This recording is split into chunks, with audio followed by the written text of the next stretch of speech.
a peer-to-peer service used by nearly 60% of people who downloaded songs. So 60% of all I would music guess it was, pirated. I figured it would be higher than that. That's a lot of people. That's a lot of people. But anyways, LimeWire is Yeah, so find Gonna another P2P file sharing program. I mean, there's plenty of them. I And mean, use a fake name because they'll know. yeah. 'Cause Or use Tor. Internet privacy is dead. Use the Onion router, and you won't be traced. It's much slower, but you won't be traced. But I didn't say Great.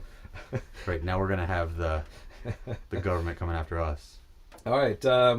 Coming up after these words, a spy was convicted for exporting gear and Crypto gear. Not just any type of gear. And the U.S. Air Force is not happy with Sony. Coming up after these words.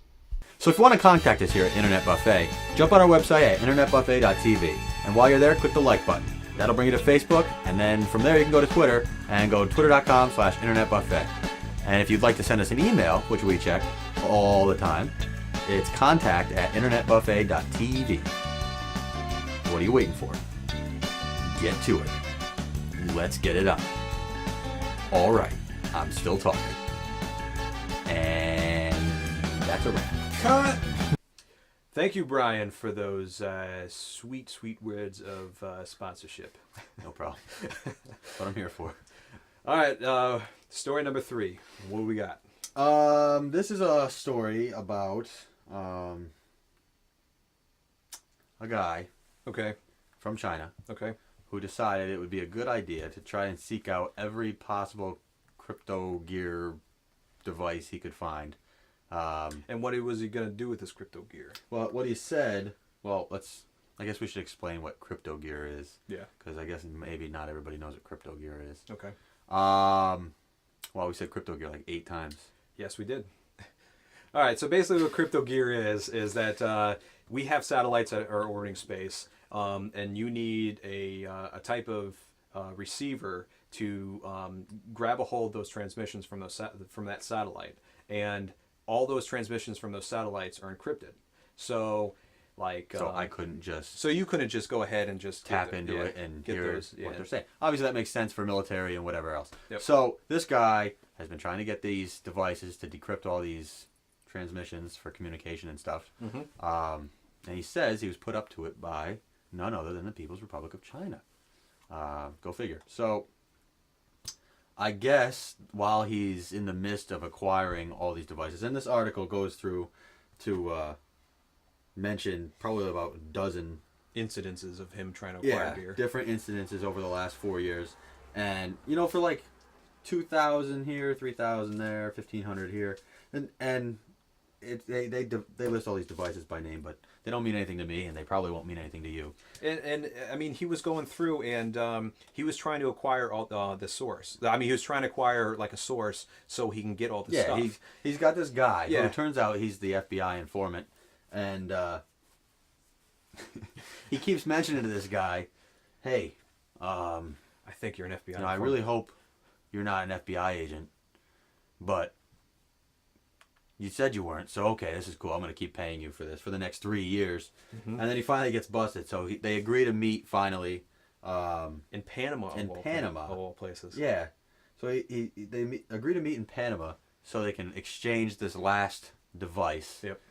And they deter his plane to Atlanta, and he gets arrested and held without bail, and now he's transferred to California where he's going to serve out the rest of his prison sentence. I mean, where do you get to a point where you have that suspicion of that guy that you're talking to is going to be either working for the NSA or the FBI? I think it comes from trying to buy illegal material that can't be exported from the country. Okay. Like anytime you try to buy something that can decrypt government communications and your source is from within the government, you would probably assume, hey, maybe this guy's actually working for the government. Maybe. And maybe they'll get busted for doing maybe this. put 1 and 1 together, make 2. No, it doesn't make 2. But he actually says in a couple of -1. these, it says when he bought this one, it's like a walkie-talkie type deal.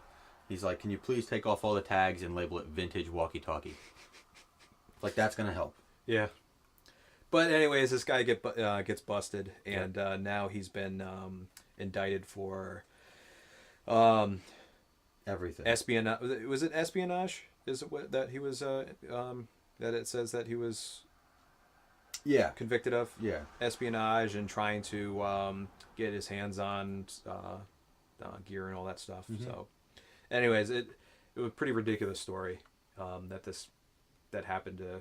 Oh yeah, hold on. I gotta get this one last quote. Okay. He said that if you're gonna email, because they were emailing back and forth, him and the contact, and he's like, if you're gonna email about these devices, don't list the actual model numbers in the email because your government has a system in place to monitor, to analyze email for keywords.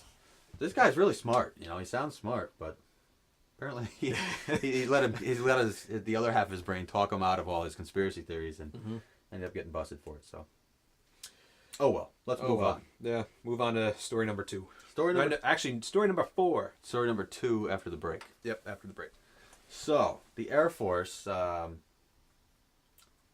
don't know, back in 2009, purchased a few hundred PS3s and A couple hundred to test out, and then they ordered probably roughly close to 2,000. Yeah, 2,000 PlayStation 3s. So they buy all these PS3s so they can link them all together and use their awesome cell processing capabilities to run, I'm going to assume, nuclear bomb Yeah, like data for test results. I mean, test I don't know. for planes and stuff, maybe. Yeah, I'm going to go with the nukes. That's what I'm going to stay with. All right. 'Cause, But is that really the Air Force's duty to do nukes? You got to drop the bomb. In a They plane. have to know how far to fly the plane away. Okay. Yeah, there's a lot of All right. things that could be computed there. But either way, so they bought all these PlayStations and they've been using them fine. For Linux, So for the- clustering. For, yeah, 'cause you can use the other Yeah, OS. sticking all these PlayStation 3s together and then using their combined processing power, their raw processing power, to create a supercomputer. Yes. So they can do all these number crunchings and they can get everything all set, just do all these massive things. And a PlayStation 3 is actually affordable enough Yeah, it's a lot cheaper. to make these. Yeah, they said per flop or watt per dollar. Mhm. It's the cheapest way you can go.